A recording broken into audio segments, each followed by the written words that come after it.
Bismillahirrahmanirrahim. Assalamualaikum warahmatullahi wabarakatuh.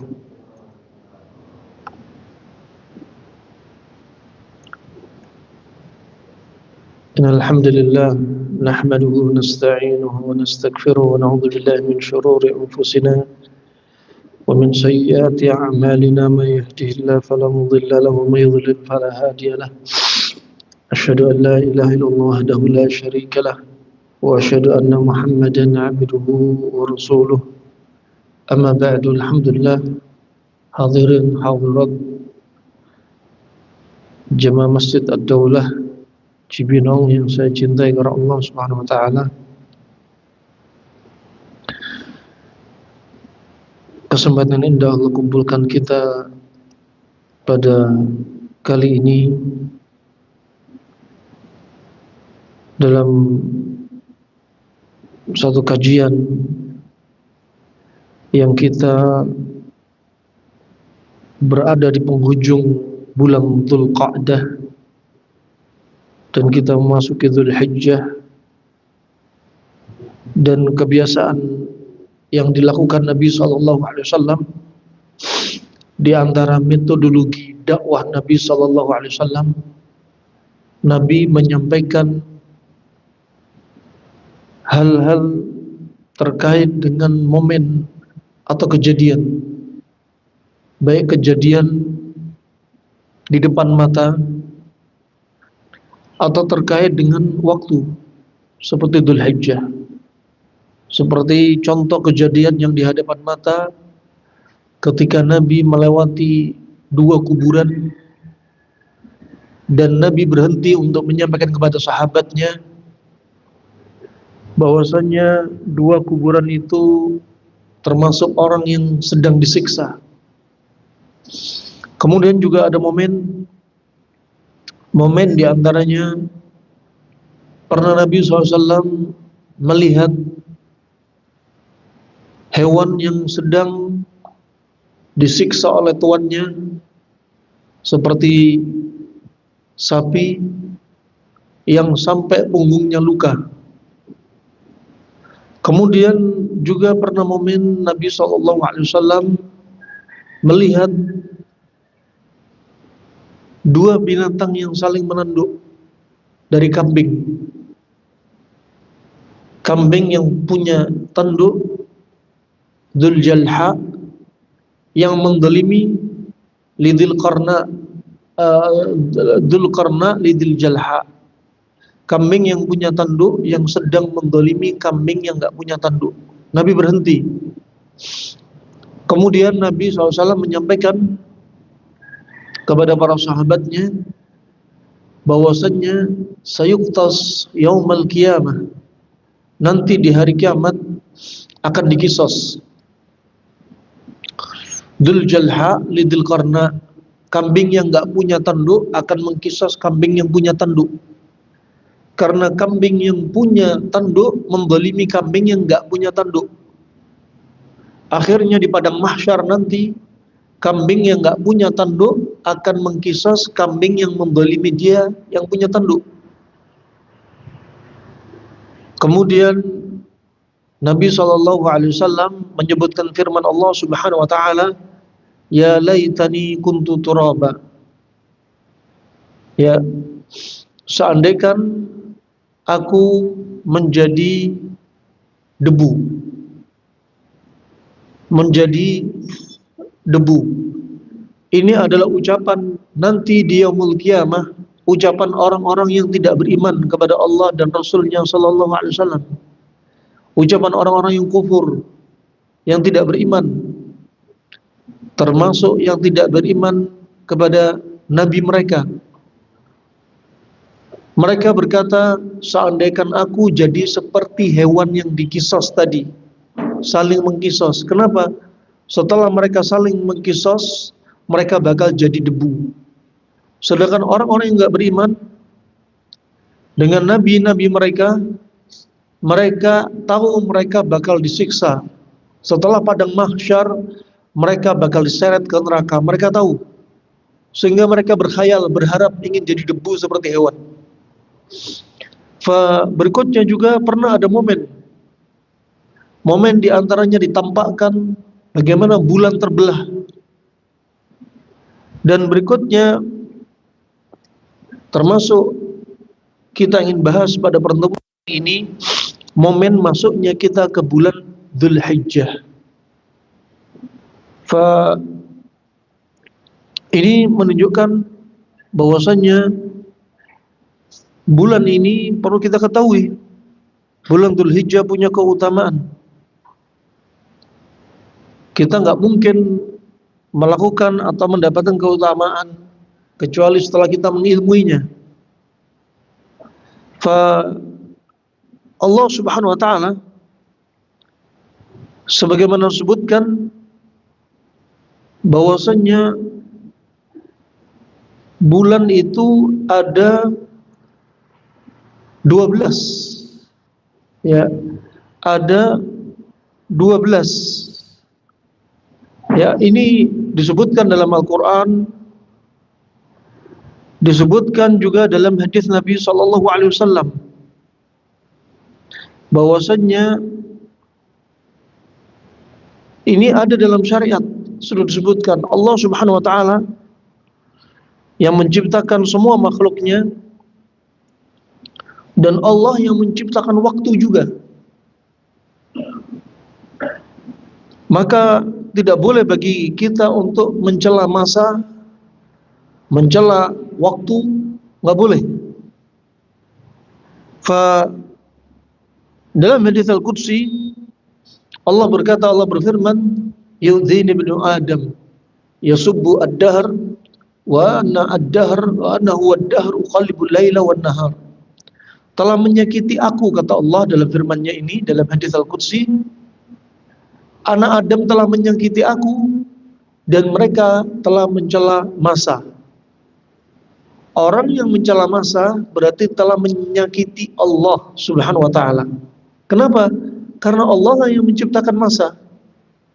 Allah lah yang membolak-balikkan siang dan malam. Contoh, ketika musim pandemi kemarin, berapa banyak di antara kaum muslimin saja banyak mencela musim pandemi. Padahal musim juga termasuk masa. Mereka mencela musim pandemi berarti telah mencela Allah Subhanahu wa taala. Demikian, termasuk bulan ini termasuk masa. Dan Allah ciptakan padanya 12 bulan. Sebagaimana dalam surat At-Taubah ayat 36.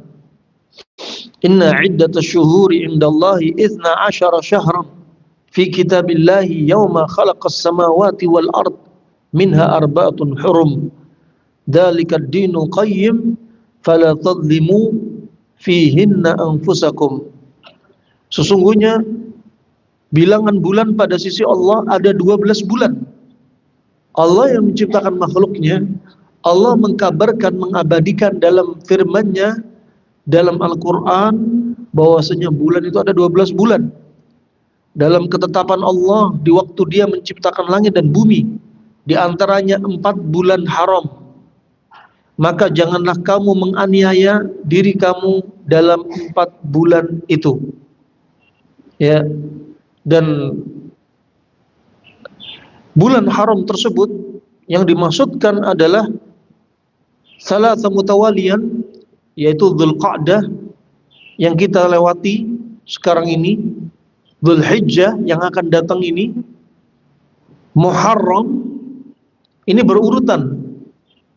Kemudian ada satu yang terpisah, yaitu Rajab. Dan pada bulan haram ini umat Islam dilarang menganiaya diri mereka sendiri, alias gak boleh berbuat maksiat, dosa maksiat, ya, di 4 bulan haram tersebut. Tentunya kalau berbuat maksiat juga bisa dilipat gandakan. Ini rahmatan rahimakumullah jami'an, barakallahu fikum. Kemudian juga diantaranya,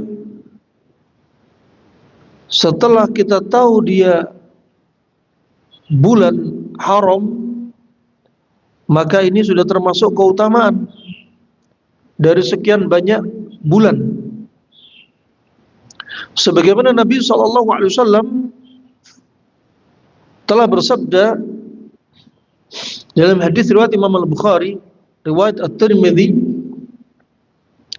"Ma min ayyamin al-'amalu salihu fiha ahabba al-'amalu salihu fiha ahabba ila Allah min hadhihi al-ayyam, yakni ayyam al-'ashr."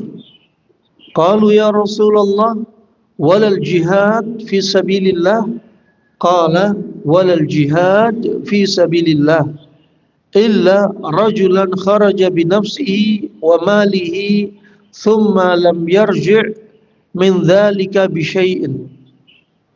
Tidak ada hari yang amalan saleh di dalamnya lebih dicintai oleh Allah daripada hari-hari tersebut, yaitu daripada 10 hari pertama bulan Dzulhijjah. Para sahabat pun bertanya, "Wahai Rasulullah, tidak juga di jihad fisabilillah?" Nah, jihad pun tidak bisa menyamainya ya Rasulullah. Yang amalan soleh di awal-awal Dzulhijjah ini, 10 Dzulhijjah ini paling baik. Dikatakan Rasulullah, jihad pun tidak bisa menyamainya. Tidak juga jihad fisabilillah.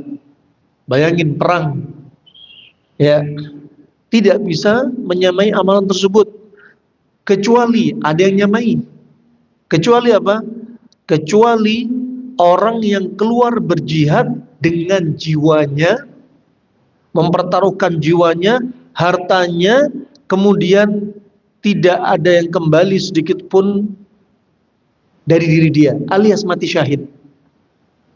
Bayangin, 10 Dzulhijjah ini nggak bisa ditandingi walaupun dengan jihad, kecuali kalau jihadnya dia dengan jiwanya, dia berangkat perang, kemudian hartanya, jiwa dia nggak balik lagi ke rumahnya, alias mati syahid, baru bisa menandingi 10 amalan Dzulhijjah. Begitu pula contoh yang hadis ini juga, seperti nggak ada di antara kita yang bisa membalas kebaikan bapak ibu kita. Baiknya bapak ibu kita, birrul walidain kita nggak akan tuntas, nggak akan bisa nyeimbangi baiknya bapak ibu kita. Ya, nggak akan bisa nyeimbangi. Sampai waktu itu dikatakan Abdullah ibnu Umar ketika mendapati ada seorang lelaki menggendong ibunya sambil tawaf di Ka'bah 7 kali. Dan dia mengira dengan menggendong ibunya di atas punggungnya, dia mengira dia sudah bisa membalas kebaikan ibunya. Kemudian Ibnu Umar berkata, "Demi Allah, kamu tidak bisa membalasnya. Ya, ibumu melahirkan dirimu, rasa sakitnya seperti 20 tulang patah sekaligus sakitnya." Nah, dan disebutkan dalam hadis, kita nggak akan bisa membalas kebaikan orang tua kita, kecuali kalau orang tua kita jadi budak, kemudian kita bebaskan dia dari perbudakan. Nah, ini menunjukkan apa? Akan ada saatnya kita bisa mengimbangi, ya, pada kondisi-kondisi tertentu. Seperti 10 awal Dzulhijjah, amalan saleh itu nggak bisa ditandingi walaupun jihad, kecuali kalau dia jihad dengan nyawa dan hartanya, terus dia nggak balik lagi, diri dia nggak balik lagi, juga termasuk apa, harta dia nggak balik lagi, tak tersisa sedikit pun. Ini menunjukkan agungnya. Makanya dari Dzulhijjah ini jangan remehin. Apa bedanya 10 hari terakhir Ramadan dan 10 awal Dzulhijjah? Disebutkan para masyayikh, di antaranya Syekh Shalih Fauzan, di antaranya 10 malam terakhir Ramadan, 10 hari terakhir Ramadan keutamaannya berada di malamnya. Sedangkan Dzulhijjah keutamaannya di siangnya. Jadi Anda jangan remehkan ketika mulai masuk 10 Dzulhijjah, siang-siang tersebut penuhi dengan amalan. dari bacaan Al-Quran Anda, dari sholat duha Anda, sholatnya awabin, sholatnya orang yang banyak bertaubat kepada Allah, kemudian infak sedekah, dawa mardakum bis sadaqah, ya, obatilah penyakit kalian dengan sedekah, baik penyakit hati atau penyakit fisik, psikis maupun fisik, medis ataupun non medis, akut ataupun kronik, berat ataupun ringan. Ya, kemudian adapun di bulan Ramadan Nabi SAW bersabda, afdal sadaqah sadaqatun fi Ramadan, sebaik-baik sedekah adalah sedekah di bulan Ramadan. Jangan lupa banyak zikirnya, ya, Anda lakukan di bulan Dzulhijjah juga di antaranya bulan Dzulhijjah Anda lakukan puasa, ya, dan juga amalan-amalan salah yang lainnya. Amalan-amalan sunnah pada bulan Dzulhijjah di antaranya yang pertama adalah berpuasa pada 9 hari pertama Dzulhijjah. Anda puasa di 9 hari pertama Dzulhijjah. Adapun pada hari Arafah 9 Dzulhijjah, bagi mereka yang berhaji, bagi mereka yang haji sedang melakukan ibadah haji, mereka tidak dianjurkan puasa Arafah. Puasa Arafah dianjurkan, disunahkan bagi mereka yang tidak haji. Kenapa demikian? Karena mereka bakal mendatangi perintah Allah yang begitu banyak, perjalanan jauhnya mereka, kemudian juga panas terik matahari yang mereka rasakan, mereka berdesak-desakan, banyak zikir yang perlu dilakukan, sehingga dikhawatirkan kalau mereka puasa, mereka lemah untuk mendatangi perintah Allah dari ibadah amalan-amalan haji mereka, ya, dari amalan haji mereka. Nah, pernah datang dalam ayatul hajj ketika disebutkan, Ibnu Qayyim diambil faedah dari ayatul hajj, di antaranya disebutkan dalam firman Allah Subhanahu wa taala dalam ayatul hajj tersebut, au bihi adam min ra'sih, atau yang di kepalanya ada gangguan. Au bihi adam min ra'sih. Ibnu Qayyim menyebutkan faedah dalam ayatul hajj ini, dan ayat ini ada kaitannya dengan hadis Ka'ab bin Ujrah. Dalam riwayat Imam Bukhari, Ka'ab bin Ujrah disebutkan dia adalah laki-laki yang rambutnya tebal, panjang dan tebal rambut dia. Tapi rambut dia banyak dihuni kutu rambut. Sampai disebutkan oleh Al-Hafidz Ibnu Hajar dalam Fathul Bari, rambut beliau hatta yatanathar fi wajhi, sampai rambut beliau, kutu beliau yang ada di rambut ini sampai berjalan di wajahnya, saking banyaknya. Wa yatasaqat ala burmatih, dan kutunya ini sampai jatuh di piring makan dia pas sedang makan, saking banyaknya. Kemudian Nabi SAW berkata kepada Ka'ab bin Ujrah, hal yu'dzika hawamuk, apakah hewan kamu ini mengganggu dirimu? Apakah hewanmu ini mengganggu dirimu? Karena Nabi melihat seperti dia disibukkan oleh kutu. Anda perhatikan di sini, Ka'ab bin Ujrah dilihat Nabi disibukkan oleh kutu. Ada faedah di sini. Nabi sangat perhatian dengan para sahabatnya, walaupun perkara yang remeh, dianggap remeh. Nah, Nabi perhatian sampai tanya, hewan kamu ini mengganggu dirimu? Kutu ini? Yang kedua, Nabi tidak ingin umatnya celaka walaupun gara-gara kutu. Karena disebutkan ada orang di masa silam meninggal gara-gara banyak kutu. Kenapa? Kutu menghisap darah di kulit kepala, dan saking banyaknya bisa menimbulkan infeksi dan kematian. Yang ketiga, Nabi tidak ingin ibadahnya sahabatnya ini, ibadah hajinya ini terganggu dan gak khusyuk gara-gara kutu. Termasuk ketika puasa Arafah, bagi mereka yang berhaji gak dianjurin untuk puasa. Kenapa? Lemahnya mereka menyebabkan lemah untuk mendatangi ketaatan Allah dari zikir, perjalanan mereka, dan seterusnya. Nabi perhatian. Kita kembali lagi kepada dalam hadis ini.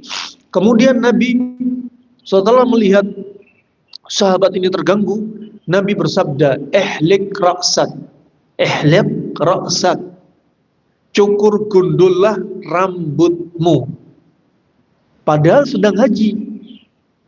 Asalnya nggak boleh cukur rambut.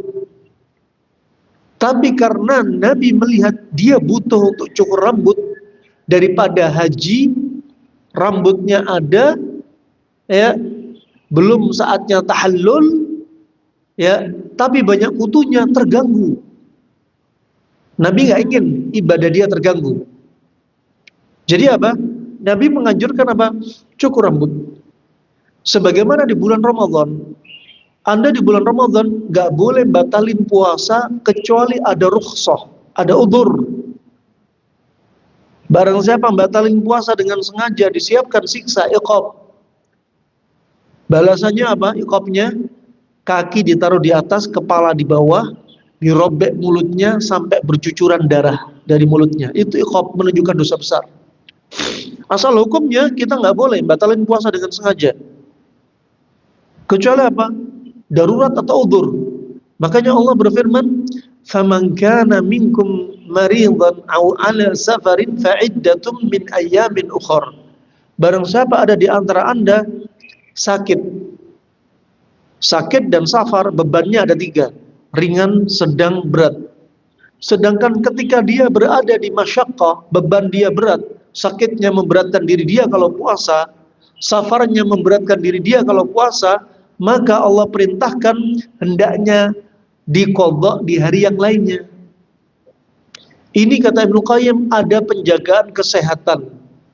Orang yang sehat yang sedang safar biar nggak sakit, karena maksain diri ketika safar. Ya, padahal safarnya dia berat. Ketika sampai lokasi tujuan dia sakit. Allah nggak ingin. Jadi yang sehat bagi musafir tetap sehat. Ya, kalau masyaqqahnya berat, berarti batalin puasa, nggak usah puasa. Puasanya ketika sudah sampai tempat tujuan, silakan besok puasa. Karena kalau musafir, dia ini dalam keadaan sehat, dia safar, safarnya membebani diri dia, kemudian sampai tempat tujuan dia sakit, malah berapa Ramadan bakal hilang. Madharahnya banyak. Ya, makanya Nabi pernah melihat ada kerumunan orang, ternyata Nabi tanya, ada apa? Di situ ternyata ada sahabat yang pingsan ketika safar, dia memaksakan diri puasa. Ada yang sahabat yang meneduhi dia, ada yang mengipaskan biar dia dapat hawa. Kemudian Nabi bersabda dalam riwayat Imam Muslim, "Laisa minal bir asyamu fis safar." Bukanlah dari kebaikan yang memaksakan diri puasa ketika safar. Ya, pernah Nabi SAW ketika safar minum terang-terangan di hadapan para sahabatnya, ngasih tahu, ngasih contoh bahwasanya nggak wajib bagi musafir untuk puasa kalau masyaqqahnya seperti ini. Nah, ini rahimahumullah jami'an. Begitu pula orang sakit. Orang yang sudah sakit termasuk penjagaan dari Allah. Yang sakit, sakitnya berat, jangan puasa. Karena sakitnya berat puasa, nanti sakitnya tambah parah. Allah nggak ingin.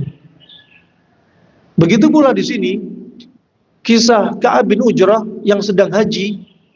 Ya, kalau rambutnya dibiarin dan kutu rambutnya ada, bisa-bisa ketika dia haji dia nggak fokus, kemudian bisa celaka karena lukanya yang terlalu banyak di kepalanya gara-gara kutu. Ya, kemudian berikutnya khawatir dia sakit. Nabi ingin. Makanya Nabi bersabda, "Ihlak ra'sak," cukur gundul rambutmu. Faedah berikutnya, ya, terapi terbaik untuk mengobati hilangnya kutu dari kepala kita, termasuk telurnya kutu, adalah dengan menggundul rambut. Ini obat paling baik. Kenapa? Yang pertama, kalau sudah digundul, ya nggak ada kutu dan telurnya. Simple banget. Tidak ada ceritanya kutu itu di jenggot, apalagi di bulu ketek, di kumis, permisi di bulu kemaluan, nggak cocok. Cocoknya memang di kulit kepala. Digundul, sudah habitatnya hilang. Jadi cara mengobati penyakit, hilangkan habitat penyakit. Ya, habitatnya hilang. Yang kedua, kata Ibnu Qayyim, ketika digundul, pori-pori kulit kebuka, sehingga uap yang ada di balik kulit kepala bakal hilang. Kenapa? Uap panas lembab yang ada di kulit kepala menjadikan habitat di rambut tadi sangat cocok dengan hobinya si kutu, tempat tinggal dia. Makanya digundul, ya, setelah hilang rambutnya, uapnya keluar. Itu obat. Nah, karena kutu tinggal di mana? Rambut yang di balik kulit kepalanya ada panas lembabnya. Dari mana panas lembab? Dari makanan yang kita makan. Nah, dari makanan yang kita makan. Nah, adapun bagi kaum wanita tentunya susah kalau digundul.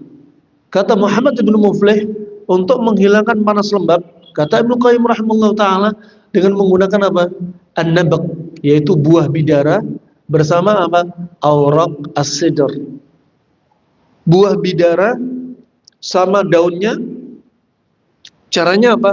Ditumbuk, dikasih air, dibalurin di kepala, biarin di kepala. Kemudian apa? Dipijit kuat biar masuk pori-pori kulit, menghilangkan panas lembab. Ini cara tradisional. Termasuk di antara rahasia hadis Abu Hurairah, riwayat Imam Al-Bukhari, ada yang dilupakan oleh kaum muslimat setelah suci dari haid dan dia mandi besar. Suci dari haid, sebenarnya mandi dari suci dari haid, mandi janabah bagi kaum wanita, suci dari nifas, itu sama. Kata Ibnu Utsaimin, cukup pakai air. Mandi besar pakai air cukup. Tetapi Syekh Shalih Fauzan menyebutkan, fa ahsan wa ahsan, akan lebih baik lagi kalau menjalankan satu hal yang dilupakan ini. Ada hadis riwayat tambahan dari Imam Bukhari, riwayat Abu Hurairah, yaitu apa? Menggunakan daun bidara. Wasiat Nabi pakai daun bidara. Dan daun bidara bukan hanya yang diprasangkakan manusia menggantikan fungsi sabun karena ada lendirnya. Bukan hanya itu. Bukan hanya lendir dan sama dengan sabun, tapi apa? Kandungan bidara yang sifatnya dingin, menghilangkan panasnya kepalanya wanita yang haid. Wanita kalau haid, dibuang panas tubuh melalui darah haid lewat bawah, dan dibuang ke atas melalui uap di balik kulit kepala. Makanya suci dari haid pakai daun bidara, ditumbuk, dikasih air, taruh di kepala, kemudian apa? Yudzallik bil quwwah. Ini dari Nabi SAW. Kenapa dipijitin kuat? Kalau pijit kuat, kandungan daun bidara akan masuk di pori-pori kulit, dan ketika dipijit kuat, ada pori-pori kebuka, uap bahkan keluar. Makanya Anda sering dapati wanita haid, kenapa sering emosinya labil dan meledak-ledak dan gampang marah? Karena uap yang numpuk di kepala. Ya, uap numpuk di kepala. Nah, kalau dokter menyebutkan itu karena gangguan situasi hormonal, hormonnya sedang kacau. Tetapi teori klasik bukan bahas hormon, bahasnya panasnya pada wanita tersebut. Panas dari bawah dibuang haid, panas dari atas dibuang lewat uap di kepala. Nah, uap di kepala. Makanya kalau ada wanita produktif tapi dia nggak haid, ini bakal ada kemungkinan bahaya apa? Timbul benjolan karena panasnya nggak kebuang. Rahimahumullah, tadi kita sampaikan tentang masalah kutu. Ya, obatnya kutu sudah kita sampaikan. Pertanyaan saya, Anda banyak di sini mungkin punya anak laki atau perempuan yang dipondokkan boarding school. Ini contoh kasus. Anak Anda di asrama, katakan pondok. Satu kamar bisa 15 anak. Di kamar hanya ada satu kaca dan satu sisir. Ketika 15 anak ini, kita jadikan misal nih. Dari 15 anak, 13 anak kutuan semua karena sisirnya sama. Yang 2 anak tidak kutuan. Kira-kira kalau Anda perhatikan dari teori yang kami sampaikan tadi, apa penyebab mereka kutuan, apa penyebab mereka tidak kutuan? Ada yang bisa jawab? Hah? Pakai sisir sama, taib, satu. Kedua, sisir itu hanya perantara, tapi ada penyebab. Kenapa? Tidurnya bareng. Oke, biasanya tidurnya ranjangnya beda-beda, bisa. Taib, kadang ada yang tidur kayak ikan asin, bareng, bantalnya satu, kutunya loncat-loncat. Taib, ada yang lainnya, tambah lagi? Bukan, sebelum gundul kenapa? Kutunya seneng. Karena apa? Malas keramas kata ibu-ibu. Ada yang tadi kita sebut teori, kenapa kutu suka sama kepala? Karena panas lembab. Taib. Ada satu poin yang paling penting. Sudah, ini panas lembab ini paling benar nih. Ada yang lebih benar mutlak. Satu lagi karena takdir Allah. Iya. Daun jatuh aja kering dari pohonnya, sudah aja ada dalam catatan takdir, apalagi kutu punya nyawa. Apalagi Anda punya nyawa. Anda mukallaf, dikasih beban untuk ibadah. Ini nggak akan luput dari takdir Allah Subhanahu wa taala. Dan di antara sebabnya apa? Di antara obatnya hilangkan sebab. Jangan fokus kepada penyakit, tapi fokus kepada sebab. Kalau Anda fokus kepada penyakit, ya, kalau sebabnya nggak dihilangkan akan balik lagi penyakitnya.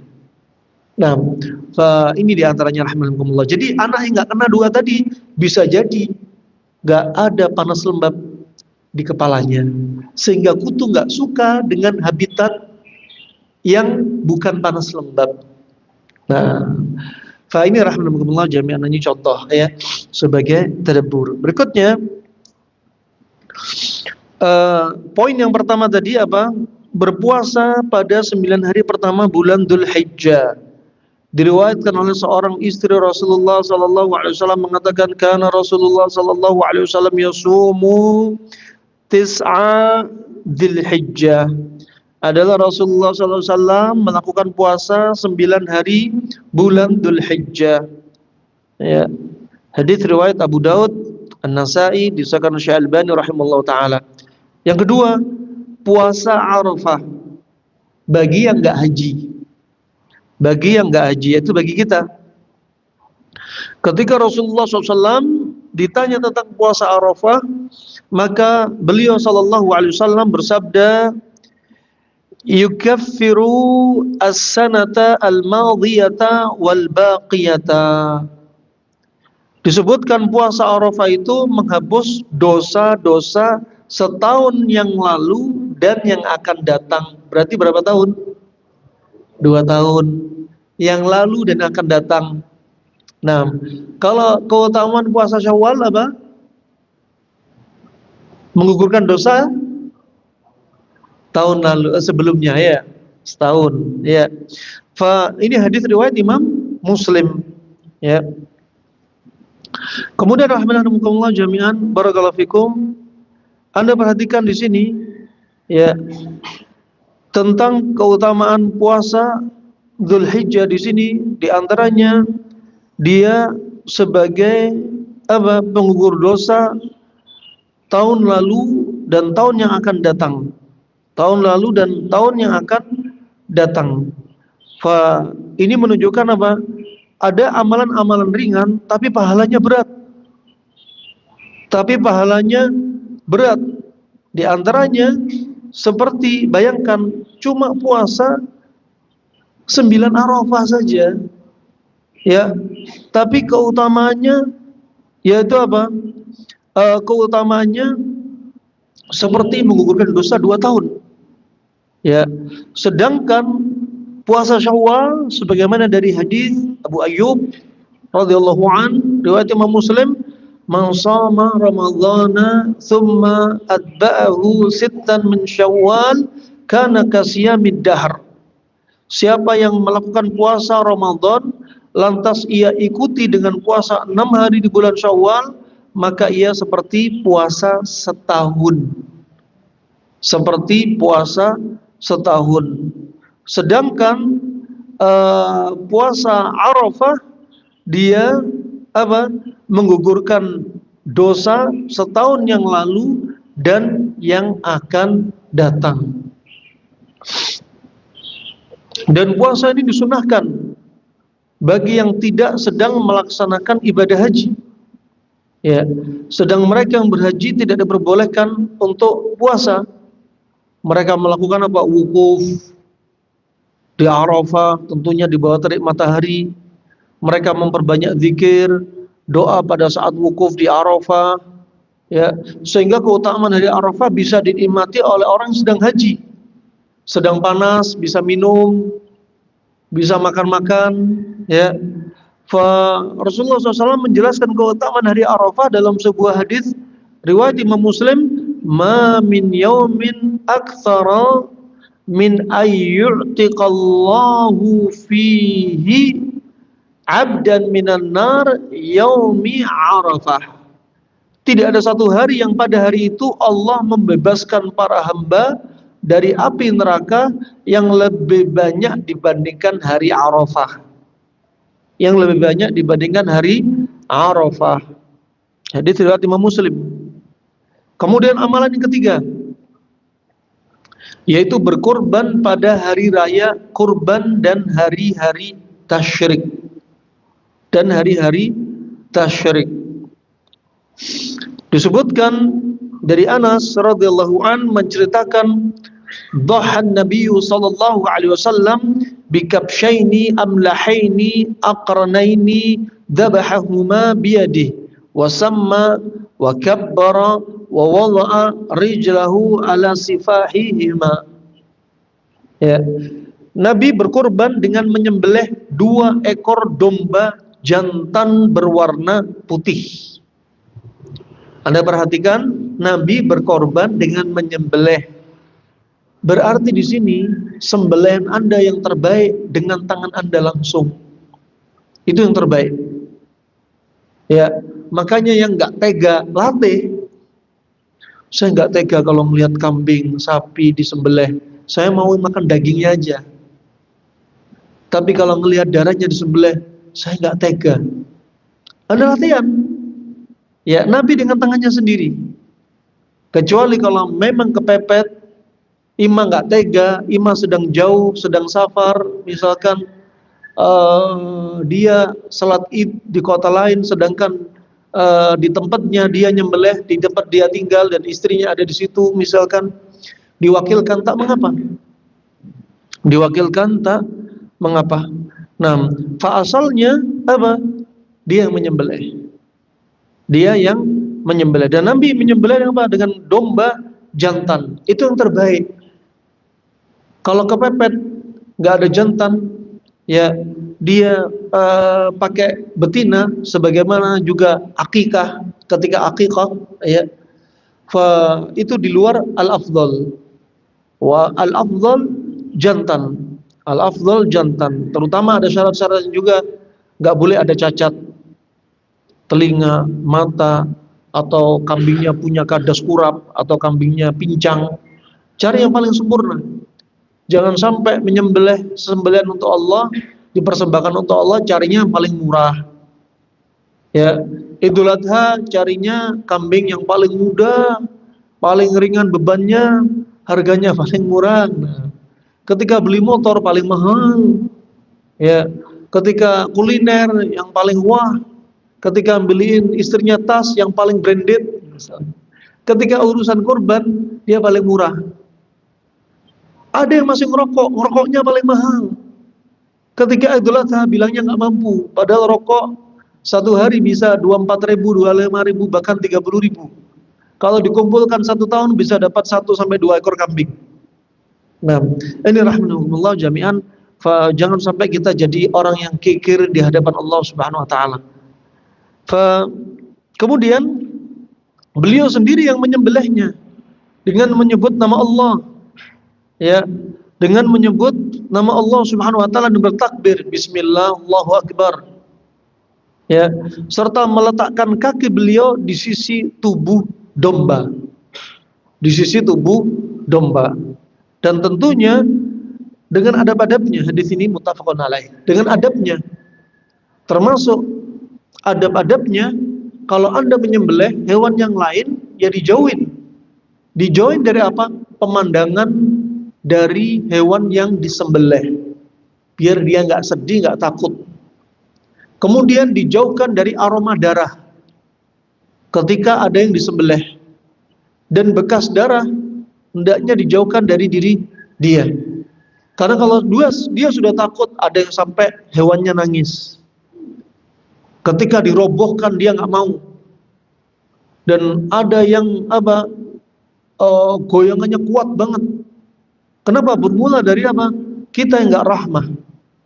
Termasuk bimbingan Nabi SAW, falyahid, ya, tajamkanlah pisaunya dia. Pisaunya ditajamkan, jangan pisau tumpul. Kemudian pisaunya juga disembunyiin. Nah, ini termasuk adab. Adapun untuk onta, nyembelihnya nggak seperti sapi, nggak seperti kambing. Ya, kalau onta istilahnya nahar, bukan cara dabah nyembelih, tapi nahar. Nahar itu apa? Dengan ditusukkan di tempat onta leher bawah. Makanya orang-orang di Arab kalau nyembelih onta, ya, mereka mereka pakai nahar. Caranya gimana? Jadi onta ini keliling berputar, terus pakai pisau kecil, belati kecil, langsung ditusukkan aja di tempat leher bawahnya, ditusuk dikit-dikit aja. Itu sudah ngocor pembuluh darahnya. Kalau disembelih dia nggak ngocor, kadang ada yang sampai masih jalan lari. Jadi ada tata caranya. Dari mana tata cara ini? Dari wahyu.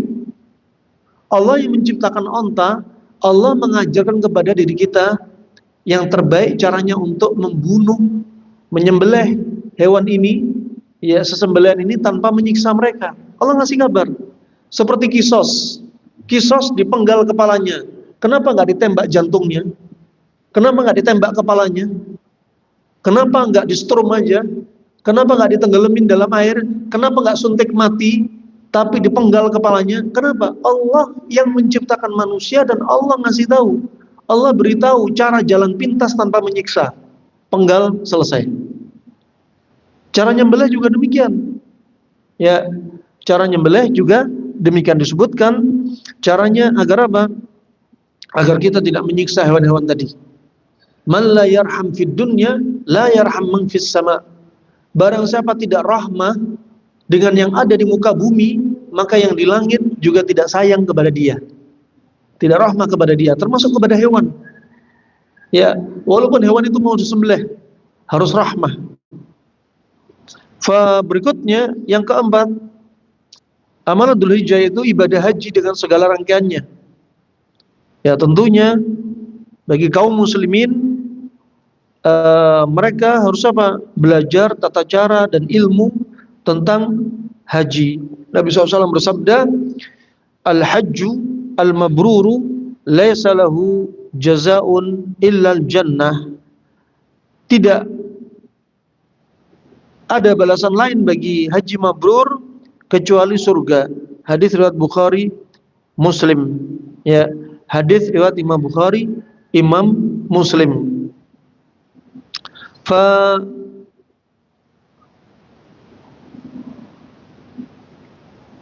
Ini rahmanakumullah, maka jangan lupa bagi yang mampu untuk mereka,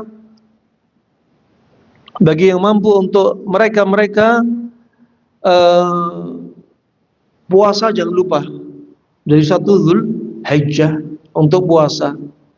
Dan jangan lupa banyak infak sedekah, zikir paginya, termasuk ketika Anda infak sedekah di pagi hari, karena ada malaikat yang turun. Ya, malaikat yang turun menyaksikan Anda infak di pagi hari, apalagi kalau itu di bulan 10 awal Dzulhijjah, ya. Dan malaikat berdoa walaupun di luar Dzulhijjah. Dan kalau Dzulhijjah tentunya amalan dilipat gandakan, sebagaimana maksiat dilipat gandakan, karena itu bulan haram. Ya, malaikat mendoakan kepada Allah bagi mereka-mereka yang berinfak di pagi hari, ya, ya Allah, berikan dia kebaikan, ya, berikan dia ganti, ya, bagi mereka yang berinfak. Kemudian bagi mereka yang kikir, bakhil, pelit, nggak infak, ya Allah, jadikan malapetaka bagi mereka. Nah, kemudian tanbih, tadi sudah kita sebutkan, kalau ada orang yang takut nyembelih hewan, belum berani, atau dia sedang ada udzur, sakit, atau dia sedang keluar kota, ya, maka boleh diwakilkan. Dan ketika menyembelih doanya Bismillah Allahu Akbar. Tapi bagi mereka yang diwakilkan, hendaknya melafadzkan doa Bismillah Wallahu Akbar, Allahumma minka walak, Allahumma taqabbal min fulan. Fulan siapa namanya? Misalkan namanya Abdullah, ya, bin Abdurrahman misalkan, ya, sebutkan namanya. Maka orang yang diwakilkan juga harus tahu adabnya, diantaranya doa, ya, Bismillah Wallahu Akbar, Allahumma minka walak, Allahumma taqabbal min, dari orang yang nyembelihnya. Dan diantaranya banyak orang yang salah paham, dianggap satu rumah itu satu kepala satu hewan. Jadi yang nyembelih, ya, pakai uangnya suami, tapi punya istri, tambah berarti suami kambing, istri kambing. Kalau istrinya 4, ya 4 kambing, tambah dia udah 5. Dari masing-masing istri anaknya 5, tambah lagi 5. Ini menunjukkan apa? Takalluf. Ya, cukup dia kepala rumah tangga, udah satu untuk istri dan anak-anaknya. Dan nggak perlu juga mengkhususkan bagi yang sudah wafat, bapak ibunya, nggak perlu dikhususkan. Karena Nabi pernah menyembelih, disebutkan juga apa? Hayyan wa mayyitan. Ya, sudah termasuk di situ. Nah, jadi nggak perlu mengkhususkan. Sehingga apa? Allah nggak menginginkan membebani hambanya. Anda lihat, dalam rukun Islam yang pertama, Anda lihat, cuma dengan syahadat. Apa tujuan syahadat? Biar orang yang non-muslim masuk Islam simple, hanya dengan lisan. Tentunya dengan keyakinan. Lisan. Dimulai dengan apa? Awal yang indah. Dimulai dengan apa? Yang ringan, dengan lisan. Setelah itu sholat. Dan sholat ditambahi, ada amalan ibadah lisan, ditambah gerakan. Disebutkan Imam Al-Mawardi dalam kitab ada Dunya wa Din. Setelah itu Anda lihat ada zakat. Kenapa zakat gak jadi rukun Islam yang pertama? Karena tabiat manusia itu kikir, bakhil, medit, cerai. Ini asalnya manusia. Makanya kalau Islam pertama bicara harta, rukun Islam pertama, bakal banyak umat manusia gak masuk Islam. Ya, makanya diawali dengan lisan saja. Ini sudah hikmah. Allah menjadikan rukun Islam penuh dengan hikmah. Ya, maka zakat diakhirkan. Termasuk untuk urusan dzabihah, sesembelihan Anda ini juga demikian. Allah nggak ingin membebani Anda dengan beban yang berat.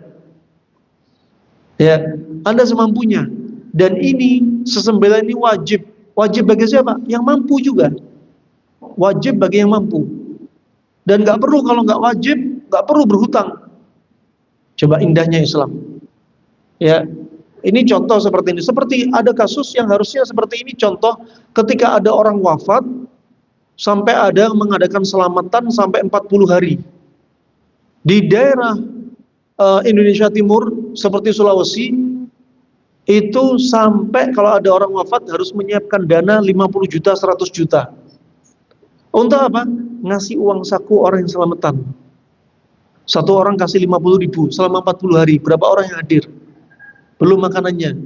Akhirnya ada lihat orang wafat, sudah wafat. Harusnya sudah selesai. Tapi membebani keluarganya.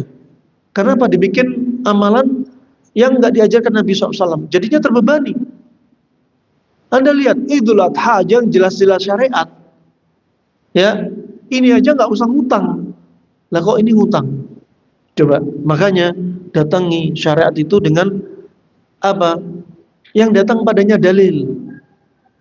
Anda contoh urusan dunia aja, kalau Anda punya anak, hari Senin ada aturan upacara. Pakai baju atas putih, bawah merah, pakai dasi yang laki-lakinya, pakai topi, pakai sepatu. Anda coba anak Anda berangkat sekolah upacara, suruh pakai baju batik. Nggak usah pakai sepatu, pakai sendal jepit. Topinya topi koboi, suruh masuk jam 7.30. Sama security disuruh pulang. Ini dunia. Urusan agama tentunya apa? Sudah diajarkan Nabi SAW urusan ibadah. Kalau urusan dunia silakan, tapi urusan ibadah harus kembali kepada Allah dan Rasulnya. Pernah Nabi ditanya urusan dunia, jawaban Nabi apa? Antum a'lam bi umuri dunyakum. Kalian lebih paham tentang urusan dunia kalian. Tapi kalau urusan ibadah harus tanya, lihat Allah dan Rasulnya SAW. Lihat dalil. Karena apa? Perkara tauqifiyah. Perkara yang butuh padanya dalil. Wallahu a'lam bissawab. Dan hewan ternak yang disembelih untuk Idul Adha itu apa? Onta, sapi, dan kambing itu saja. Kalau disebutkan di dalam Al-Quran bahimatul an'am, binatang ternak, yang dimaksudkan dimutlakan cuma 3 ini. Ayam nggak masuk, walaupun Anda sembelih 1000 ekor ayam, Anda orang kaya raya, tapi nggak sesuai dengan dalil nyembelihnya 3 hewan yang disebutkan ini, ya ditolak amalan tersebut. Karena amalan ibadah itu harus memenuhi 2 syarat. Ikhlas karena Allah dan sesuai dengan apa? Dalil yang disampaikan Nabi SAW. Ya, al-ittiba, ngikuti apa yang diajarkan Nabi SAW. Kita kalau sholat diwasiatkan Nabi, sallu kama ra'aitumuni usolli. Sholatlah sebagaimana aku sholat. Utsman bin Affan juga berkata, hakadha mimma ra'aitu wudu'an Nabi SAW. Wudu'nya Nabi seperti ini. Jadi ikhlas terus sesuai ajaran Nabi. Kemudian ketika haji umrah juga demikian. Khudhu anni manasikakum, ambil dariku cara bermanasik. Kalau kita haji tapi manasiknya nyeleneh, nggak sesuai bimbingan Nabi, ya bisa ditolak. Bisa ditolak. Termasuk puasa, puasanya harus seperti sifat puasa Nabi. Termasuk urusan nyembelih juga sesuai bimbingan Nabi. Ya, juga sesuai bimbingan Nabi. Jangan nyembelih ngadepnya membelakangi kiblat. Ya, kemudian nyembelih nggak sesuai bimbingan Nabi yang disembelih ayam walaupun 1000 ayam. Nah, ini rahmanakumullah jami'an barakallahu fikum yang bisa saya sampaikan. Mungkin ada 1-2 pertanyaan, dipersilahkan. Ya Pak, silakan Pak.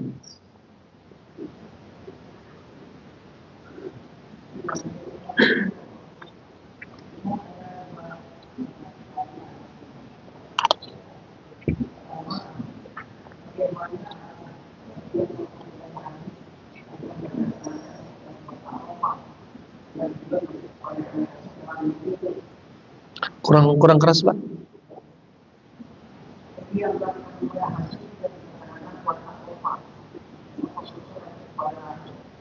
Iya.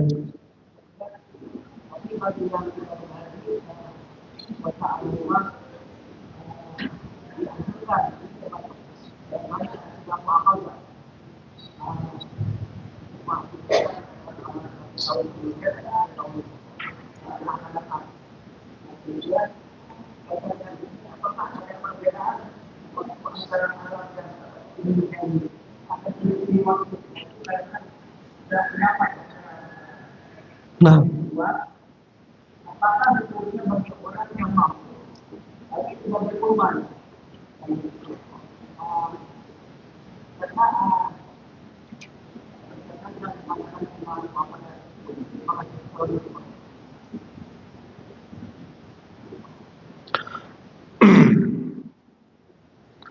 Taib.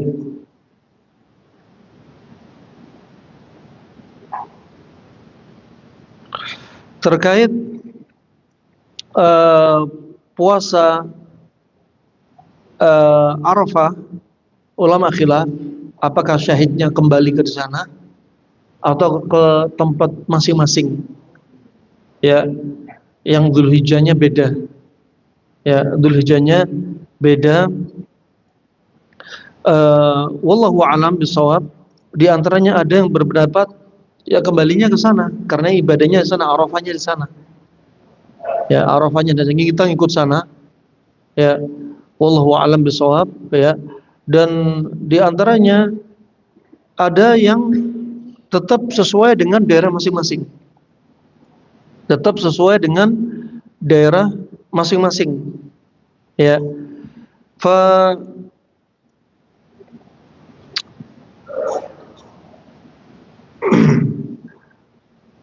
Syahidnya berarti apa? Puasa Arafah, apakah kita ikut ibadah hajinya? Ya. Ataukah kita ikut matlaak masing-masing? Sekali lagi ini pembahasan panjang, masuknya dalam ilmu fikih, ya. Di antaranya yang sesuai dengan matlaak, maka dia mengikuti daerah lokal masing-masing. Sebagaimana Ramadan masuk, satu Ramadan Arab sama negeri kita matlaaknya beda. Kadang ada yang sama, kadang beda. Nah, ini juga jadi patokan. Kalau kita masing-masing ya sebagaimana Dzulhijjah, ya sebagaimana Ramadan, kita ikut negeri kita. Ya, 9 Dzulhijjahnya ikut negeri kita. Bukan apa mengikuti waktu Mekah atau Arab Saudi. Ya, atau Arab Saudi. Ini yang penentuannya ikut daerah lokal atau matlaak masing-masing. Nah, kemudian adapun pendapat yang kedua adalah karena ini ibadah kaitannya sama ibadah haji, maka ikut Ikut Makkah. Ikut Makkah. Nah, adapun Syekh Ibnu Utsaimin ketika diajukan pertanyaan tentang hal ini, dia menyebutkan ada 3 pendapat. Pendapat pertama, berpuasa bersama Saudi Arabia, juga berhari raya bersama Saudi Arabia.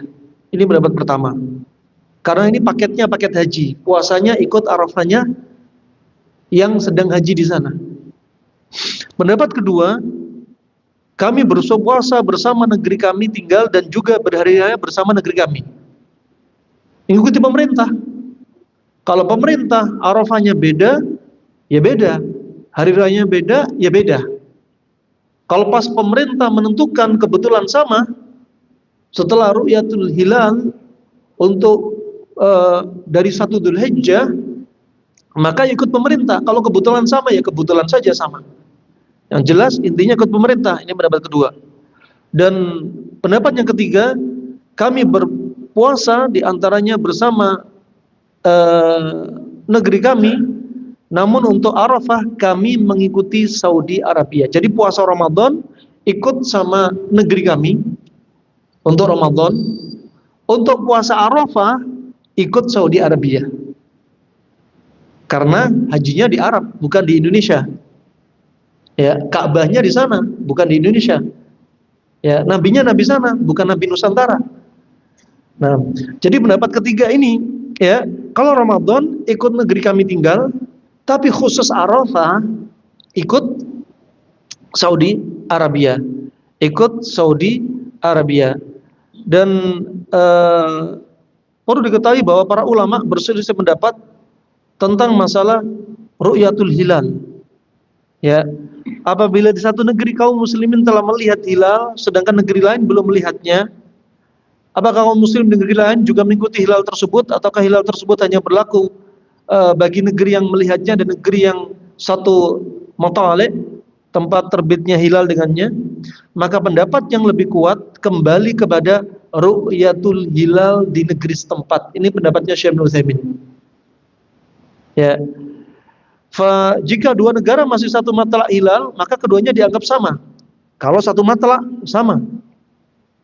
Jika di salah satu negeri yang satu matlak tadi telah melihat hilal, maka hilalnya berlaku untuk negeri tetangganya juga.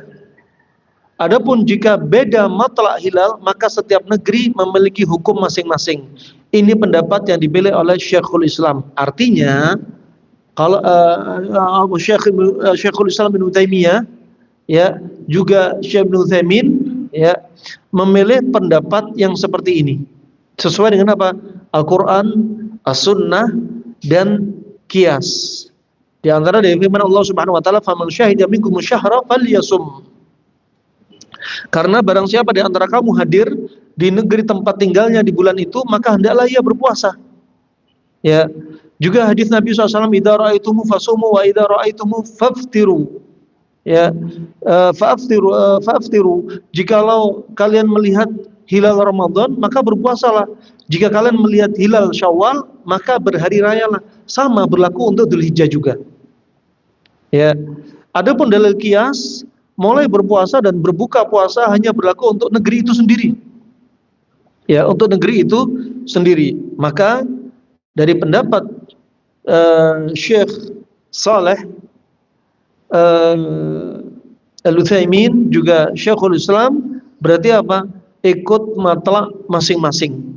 Ya, di negeri masing-masing termasuk Arafahnya. Nah, kemudian termasuk hukum bagi muslim yang tidak berkurban padahal dia mampu, ya, kita lihat sesuai madhab. Kalau madhab Imam Syafi'i, Maliki, dan Hambali, menyembelih hewan kurban bagi mereka adalah sunnah muakkadah. Sunnah muakkadah, artinya sunnah muakkadah, sunnah yang mendekati wajib, sangat dianjurkan. Bagi mereka yang meninggalkannya itu tidak berdosa, tapi apa? Sangat makruh, sangat dibenci, melewatkan pahala besar. Menurut madhab Imam Ahmad, kata-kata makruh itu sudah masuki level seperti haram. Kenapa? Makruh nggak dibenci, makruh itu dibenci, namanya dibenci, masa kita datengin? Seperti kalau ada orang misalkan dibilang apa hukumnya rokok, cuma makruh kok, belum haram. Kata makruh menurut mereka itu sudah deketi, sudah hampir haram. Kenapa? Saking takutnya dengan makruh, saking takutnya dengan makruh. Makanya jangan sampai apa, sembelihan korban ini ditinggalkan. Kalau dia mampu, jangan sampai ditinggalkan. Kadang mampu itu kembali kepada diri kita, mindset kita, keinginan kita, niatan kita. Ada yang memang dia azamnya lemah, dia sudah nggak mampu, dia nggak ada usaha.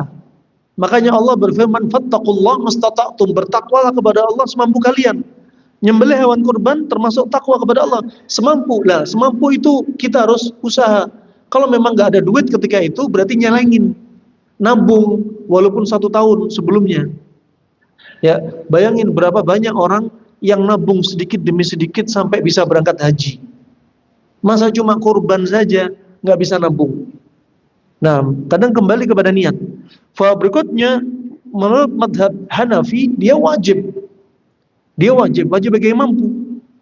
Maka kalau menurut pendapat Hanafi, maka dianggap berdosa bagi mereka yang meninggalkannya. Wallahu a'lam bishawab.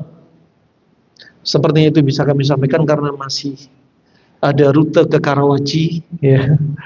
Jadi saya minta udzur sampai di sini aja. Semoga bermanfaat untuk Islam dan muslimin.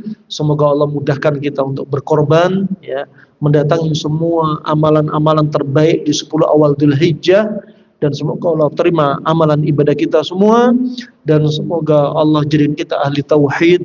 Semoga Allah wafatkan kita dalam keadaan husnul khatimah. Amin ya rabbal alamin. Wabillahi taufiq wal hidayah. Subhanakallahumma bihamdik asyhadu an la ilaha illa anta astaghfiruka wa atubu ilaik. Wassalamualaikum warahmatullahi wabarakatuh.